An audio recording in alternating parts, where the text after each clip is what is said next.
देख तुम मैंने 1 टू 25 पर्यंत वर्गटा कौन कर घोषिकी मन रखिच। आज आम केमती ट्रिक रे 1 टू 100 पर्यंत स्क्वायर निर्णय करबा सिखिबा। 25 रो बिले वर्ग तुम केते जानिछ कहलो 625। ए जो 625 केमिति बाहरला देखो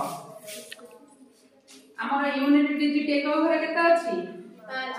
5 रो वर्ग 25 लिखिलो 2 रो वर्ग केते 4 हमर सबले दीटा डिजिट लिखा पड़ियो 4 टा सिंगल होची सेति पय हमें 0 और 4 लिखा बुझ परलटी एटी 5 रो वर्ग 25 मिले डायरेक्ट 25 लिख देले जदी 5 लिखांता एपर गोटे 0 देखांता सो 0 टा बा पटे दबो तापर ये जो तीनटा संख्या वर्तन 2 5 2 तीनटा संख्या अछि याको तमे मल्टीप्लाई कर दे 2 5 2 5 दुगुणे 10 10 दुगुणे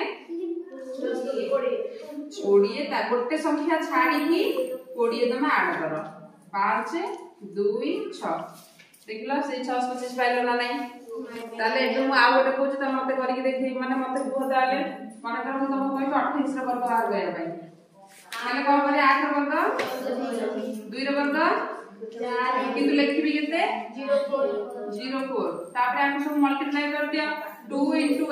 2 2 दुगुणे 4 4 आसना 32 इट लिखि दबा 4 6 2 8 4 3 7 ताले एंते कर परिबो